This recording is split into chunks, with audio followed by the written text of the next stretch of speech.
అందరికీ నమస్కారం అండి. మన వారాహ్యమ్మకి నమస్కారం చేసుకుంటూ ఈ వీడియో ఆరంభిస్తున్నాను. ఇక ఈ రోజుటి వీడియోలో మన కోసం వారాహ్యమ్మ వారు ఏం చెబుతున్నారంటే, బిడ్డ, ఈ శుక్రవారం రాత్రి 12 గంటల లోపల ఈ వ్యక్తికి నువ్వు దూరమయ్యే తీరాలి. అది ఎవరో ఆ పేరు చెబుతాను, విని ఇప్పుడే తెలుసుకో. ఖచ్చితంగా శుక్రవారం రాత్రి లోపల ఈ విషయం నువ్వు వినే తీరాలమ్మా అని వారాహ్యమ్మ వారు మనకు ఒక హెచ్చరిక, ఒక వాక్కు, ఒక అమ్మవారి మాట అనేది అందజేస్తున్నారండి. ఇక అమ్మవారి మాట ఏంటి, ఏం చెప్పబోతున్నారు అని చూడబోయే ముందు మన ఛానల్ ఎవరైనా ఫస్ట్ టైం చూస్తున్నట్లయితే సబ్స్క్రైబ్ చేసుకోండి. మన వీడియోస్ నచ్చినట్లయితే లైక్ చేసి సపోర్ట్ చేయండి ఫ్రెండ్స్. మంచి జాతకం చెప్పించుకోవాలి అనుకుంటే మనకు తెలిసిన ఒక గురూజీ ఉన్నారండి, శ్రీనివాసరాజు గారు. శ్రీ వారాహ్యమ్మ వారి ఆశీస్సులతో జ్యోతిష్యం చెబుతారు. ఎలాంటి సమస్యలనైనా మంచి పూజల ద్వారా, పరిహారాల ద్వారా ఆ సమస్య 24 గంటల్లోనే పరిష్కరింపబడుతుంది.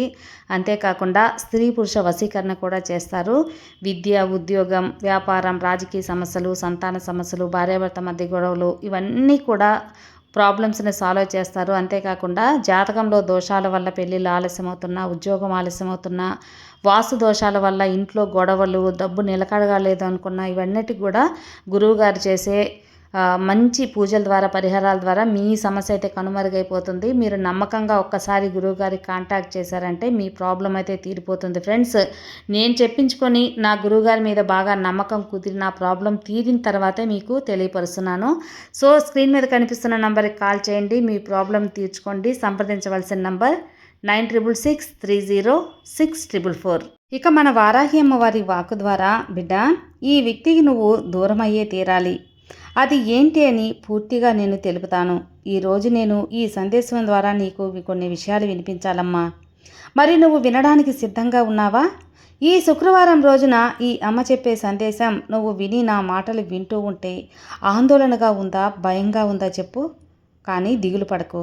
నేను చెప్పే ఈ వాక్కు, ఈ మాట వినగానే నువ్వు ఖచ్చితంగా ఒళ్ళు జలధరించేలా కంగారుగా ఉంటుంది. అలా అయితే ఏంటి ఇప్పుడు ఎప్పుడూ లేనిది అమ్మ ఈ విధంగా నాతో ఎందుకు చెబుతుంది అని నీ మనసులో ఒక ఆందోళన, ఒక ప్రశ్న అయితే వస్తుంది. అయితే గుర్తుపెట్టుకో బిడ్డ, తప్పకుండా ఇది నువ్వు వినే తీరాలి. ఖచ్చితంగా నువ్వు వింటేనే నేను నిన్ను హెచ్చరిస్తున్నానమ్మా. ఖచ్చితంగా విని అర్థం చేసుకో. ఖచ్చితంగా అర్థమైన తర్వాత ఆ విషయాన్ని ఎప్పుడు కూడా నువ్వు మర్చిపోకు. ఏ కారణం లేకుండా ఇది నీకు చెప్పాలని నేను ఇంతలా ఆతృత పడతానో చెప్పు. లేదు కదా. ఈ ఒక బంధం, ఏ వ్యక్తి నీతో ఉన్నారు అంటే అందరూ కూడా నీతో దూరం అయిపోతారు. జాగ్రత్త, ఈ వ్యక్తిని దూరం పెట్టు. ఆ వ్యక్తిని ఖచ్చితంగా నువ్వు దూరం పెట్టాల్సిందే. అలా చేస్తేనే, ఎందుకంటే వాళ్ళ వల్ల నీకు నష్టమే కానీ లాభం అంటూ ఏమీ ఉండదమ్మా. అవును బిడ్డ, కాస్త విని జాగ్రత్త పడు. నీకు మంచి చేయడానికే చెబుతున్నాను. ఆ వ్యక్తి నీ జీవితంలో ఉంటే నీ జీవితమే దెబ్బతింటుంది. సమాజంలో నీకున్న గౌరవ మర్యాదలు తగ్గిపోతాయి. కుటుంబంలో ప్రేమలు తగ్గిపోతాయి. బంధాలు దూరమవుతాయి. కాబట్టి ఆ వ్యక్తిని దూరం పెట్టు. ఇలాంటి చేదు వార్త చెప్పాక నీకు శుభవార్త కూడా చెబుతానులే.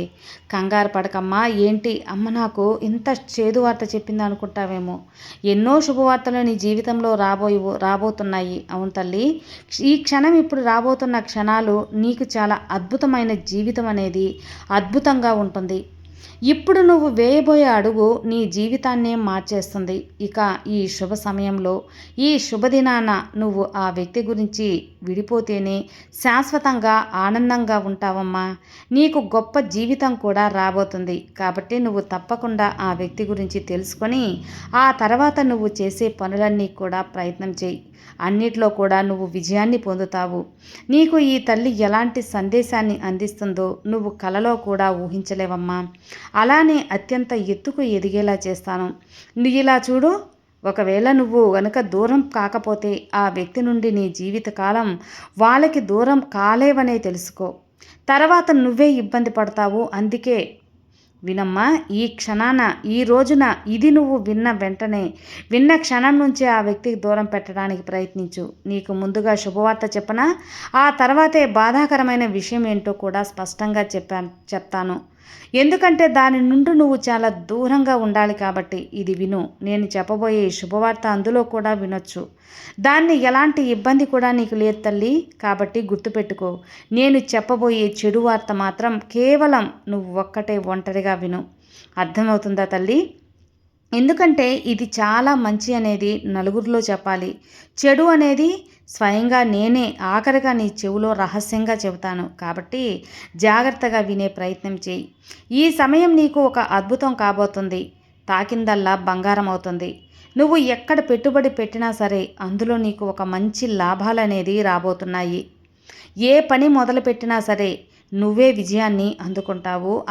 ఆ యొక్క పనిలో విజయవంతమవుతావు. ఆనంద శిఖరాలు వెళ్ళబోతున్నావు బిడ్డ. నువ్వు ముందడుగు వెయ్యి. ఖచ్చితంగా విజయం సాధిస్తావు. నువ్వు కోరుకున్న ఉద్యోగం, నువ్వు ఆశపడ్డ పదవోన్నతి, నువ్వు కోరిన వ్యాపారం, ఇలా అన్నిట్లో కూడా నువ్వు విజయాన్ని మాత్రం తప్పక సాధిస్తావు. ఒక అద్భుతమైనటువంటి సమయం నీకు ఇప్పుడు వచ్చేసిందమ్మా. ఆ సమయాన్ని నువ్వు ఎట్టి పరిస్థితుల్లోనూ చేజార్చుకోకు. కంగారు పడి నీ కుటుంబంతో ఇక నువ్వు కోరుకున్నట్లుగా ఆనందంగా ఉంటావు. ఇందులో ఎలాంటి మార్పు కూడా లేదు. నీకు మంచి సమయం వచ్చేసింది. ఇప్పుడు ఎక్కడ ఆ శుభగడియలను ప్రారంభించేశాను కూడా. నీ కుటుంబంలో ఉన్న అన్ని సమస్యలు కూడా తీరబోతున్నాయమ్మా. కాబట్టి ఈ తల్లి చెప్పే మాటని మనసు పెట్టి విని నా మాటపై నమ్మకం ఉంచు చాలు. నీ కుటుంబంలో కలహాలన్నీ కూడా తీరిపోతాయి. ప్రతి చోట నీకు గౌరవ మర్యాదలు దక్కుతాయి. అవును బిడ్డ, నువ్వు కూడా అలానే అందరితో మర్యాదగా నడుచుకుంటావు. నీకు ఎలాంటి సమస్య కూడా ఇక రానే రాదు. నువ్వు కోరుకున్న మంచి గడియలైతే వచ్చేశాయి బిడ్డ. నీ కోరికలన్నీ కూడా తీరుతాయి. నువ్వు కోరుకున్న కోరికలు తీరి రాబోతున్న రోజులన్నీ కూడా నీకు మంచిగా మారబోతున్నాయి. ఇక కంగారు పడకు. ఈ సమయాన్ని జాగ్రత్తగా వాడుకో చాలు. తప్పుడు దారిలో మాత్రం అస్సలు వెళ్ళకు. చెడు ఆలోచన అనేది అస్సలు చేయకు. అప్పుడే నువ్వు ఈ మంచి అవకాశాన్ని ఉపయోగించుకోగలవు. బిడ్డ, నిన్ను చూసి నవ్వేవారికి నీ ముందు తలదించుకునేలా నేను చేస్తాను కదా. దిగులు చెందకు, కలత చెందకు, సంతోషంగా ఉండు చాలు. నీ మనసు ఆనందంగా ఉండాలి. ఇక ఇవన్నీ కూడా జరగాలి అంటే నువ్వు ఆ వ్యక్తితో విడిపోయి ఉండాల్సిందే. అది తప్పదమ్మా. అది తప్పని పరిస్థితి. అప్పుడే అన్నీ నీకు జరుగుతాయి. ఈ అమ్మ చెప్పినట్లుగా జరుగుతాయి. లేదంటే ఒక్క మాట కూడా అసలు జరగదు బిడ్డ. మరి నీ వారాహి తల్లి చెప్పిన ఈ వ్యక్తికి దూరం అవుతావా? నేను చెప్పే ఆ శుభవార్తలన్నీ నువ్వు వినాలి అంటే ఖచ్చితంగా ఆ వ్యక్తి నుంచి నువ్వు దూరం అయ్యే తీరాలి. నీ యొక్క అన్నీ కూడా చెవిదాకా పడతాయి. లేదంటే జీవితమే నాశనం అనేది అయిపోతుంది బిడ్డ. అందుకే తల్లి ఇంత జాగ్రత్తగా చెబుతున్నాను, ఇంత గట్టిగా చెబుతున్నాను. నువ్వు ఆఖరి వరకు వింటేనే కదా నీ జీవితంలో జరగాల్సినవన్నీ కూడా తప్పకుండా జరిపిస్తాను. అలా జరిపించే బాధ్యతని నేను తీసుకుంటాను. మరి ఎవరు తల్లి, ఎవరు? నువ్వు దూరం అవ్వమని, ఒంటరిగా ఉండమని నువ్వు మరీ చెబుతున్నావు కదా. ఆ వ్యక్తి ఎవరమ్మా అని అడుగుతున్నావేమో. అయితే ఒంటరిగా విను. నీ భార్యాభర్తల బంధంలోకి వచ్చిన ఆ మూడో బంధాన్ని దూరం పెట్టు. ఈ అమ్మ ఎవరి గురించి చెబుతున్నానో నీకు అర్థమైంది కదా. కానీ అర్థమయ్యి జీర్ణించుకోలేకపోతున్నావు కదా. ఇది కఠినమైన సత్యమే. నువ్వు నీ బంధాన్ని దూరం పెట్టాల్సిందే తల్లి. విడిపోతేనే మంచిదమ్మా. లేదంటే కష్టాలు పాలవుతావు. నీ బాధ్యతలపై, నీ బంధాలపై ప్రభావం చూపుతారు. ఖచ్చితంగా నువ్వు జాగ్రత్త ఈ సమయంలో తీసుకోవాల్సిందే. లేదంటే నీ పరువు కూడా నువ్వు కోల్పోవాల్సి ఉంటుంది. ఇప్పటి వరకు నీ గురించి గొప్పగా చెప్పుకున్న వారే నీ గురించి చెడుగా మాట్లాడుకుంటారు. అందుకే జాగ్రత్త వహించమని చెబుతున్నాను.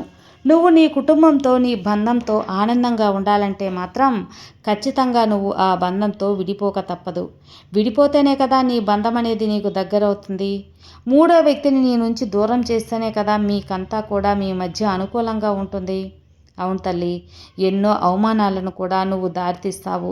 ఎన్నో అవమానాలు కూడా నిన్ను తీసుకెళ్తుంది. నేను ఎందుకు చెబుతున్నానో అర్థం చేసుకో. తెలుసో తెలియకో మాట తూలినా సరే, లేదా మాట తూలుతూ ఉన్నా సరే అడుగుని వెనక్కి తీసుకో. ముందుకు అడుగు వేయకు. అడుగు వేశావు అంటే అధాపాతాల్లోకి వెళ్ళిపోతావమ్మా. నీ మనసు ఎలాంటి ఆలోచనలు లేకపోవచ్చు, కానీ అవతల వ్యక్తి మనసులో చాలా దురాలోచనలు ఉంటాయి. మీ భార్యాభర్తల మధ్య గొడవలు పెట్టి మిమ్మల్ని దూరం చేయాలనుకుంటున్నారు. ఏమాత్రం ఏమరపాటుగా ఉన్నా సరే నీ జీవితం నిప్పుల్లో కాలిపోతుంది. ఎట్టి పరిస్థితుల్లో కూడా ఆ బంధాన్ని దగ్గర చేసుకోకు, దూరం పెట్టు. చిన్న చిన్న కలహాలను పెద్దవిగా చూపుతూ ఉంటారు కదా. ఈ బంధం అలాంటి వారి మాటలను బట్టే దూరం పెట్టాలి. ఇప్పుడు అర్థమవుతుందా తల్లి? ఇవి నీకు చిన్నవిగా కనిపించవచ్చు, కానీ నీ జీవితంలో ఇవే పెద్ద మార్పును తీసుకురాగలవు. జీవితాన్ని సర్వనాశనం చేసుకోగలవు. వాళ్ళు చెప్పే తియ్యటి మాటలకు నువ్వు ఎప్పుడూ లొంగిపోవద్దు. నీ బంధం పైన అవమానాన్ని పెంచుకోకు. అలాగే నీ పైన బంధానికి అవమానానికి తావే ఇవ్వకు తల్లి. జాగ్రత్త. నీ జీవితం అద్భుతంగా మారుతుందప్పుడే. ఎలాంటి సమయంలో లేనిపోని అవమానాలకు దారితీసేటువంటి ఇలాంటి ఆలోచనలు అస్సలు చేయకమ్మా. నీ వారాహి తల్లి నీకు ఎందుకు చెబుతున్నానో అర్థం చేసుకో. ఒక్క విషయంలో నువ్వు జాగ్రత్త పడు. మిగతావన్నీ నేను సరి చేస్తాను కదా. ఇలా చూడు, నువ్వు చెప్పటం వరకే నా పని. ఆచరించాల్సింది నువ్వే కదా. తర్వాత నేను కూడా ఏమీ చేయగలను చెప్పు. గుర్తుపెట్టుకో బిడ్డ. ఏదైనా సరే నీ మనసులో ఇలా అనుకుంటూ ఉన్నావు కదా. ఇప్పుడు ఈ అమ్మ మీరు చెప్పినవన్నీ కూడా నన్ను అవమానిస్తున్నారా, ఇది అవమానమా కాదా అని నీకు ఒక అనుమానం ఉంటుంది బిడ్డ. నువ్వు తీసుకునేటువంటి జాగ్రత్త నేను ముందే చెప్పాను. నీ మనసులో ఎలాంటి దురాలోచనలు లేకపోవచ్చు, కానీ అవతల వ్యక్తి అలా కాదు కదా. కొంచెం దుర్మార్గుగా ఉండొచ్చు. మనసంతా విషంతో నింపుకొని పాముల్లో ఉంటారమ్మా. మీ దంపతులు ఎప్పుడెప్పుడు దూరం అవుతారా అని 1000 కళ్ళతో ఎదురు చూస్తూ ఉంటారు. అందుకే నువ్వు జాగ్రత్త పడాలి. నీ తప్పు లేకపోయినా సరే నిందలు మోయాల్సి ఉంటుంది. జాగ్రత్త. కాస్త జాగ్రత్తగా ఉండు చాలు. తర్వాత అంతా కూడా నీకు తిరిగే ఉండదు కదా. నీకు ఇలా ఏదైనా సరే నువ్వు చెయ్యాలి అనుకున్నప్పుడు ఆ దారిలోనే వెళ్ళు. వారితో స్నేహం చేస్తాను అంటే మాత్రం ఇక నేను నీ ఇష్టం తల్లి. ఇంతకు మించి నేను కూడా ఏమి చెప్పగలను చెప్పు. నువ్వే ఆలోచించుకో. ఇంత చెప్పాక కూడా నువ్వు తీసుకునే నిర్ణయం మీద ఆధారపడి ఉంటుంది. నీకేం కావాలో, నీకేం వదిలేస్తున్నానో, నీకేం కావాలో నువ్వే చూసుకోవాలి. నీ భాగస్వామి నీకు శాశ్వతం కావాలి కదా. నువ్వు మనసులో పెట్టుకో. అనైతిక సంబంధాలు అసలు మంచివి కావు. నీ పైన దుమ్మెత్తి పోస్తారని జాగ్రత్త పడమంటున్నాను. ఒక్కసారి మనసులో పెట్టుకొని ఆలోచించు. ఈ అమ్మ మాటలు సరైనవే కాదా అని నీకే తెలుస్తుంది. అప్పుడు నిర్ణయం తీసుకుంటావు. ఈ తల్లి చెప్పినట్టు నీ నమ్మకం ఉంది కదా. నేను నీతోనే, నీకు తోడుగా ఉన్నాను. ధైర్యంగా ఉండు. దేని గురించి ఆలోచన పెట్టుకోకు.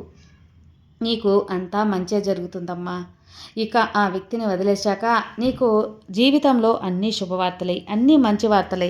ఇక నీ తల్లి నీకు అండగా ఉండగా నీకు దిగులెందుకు చెప్పు.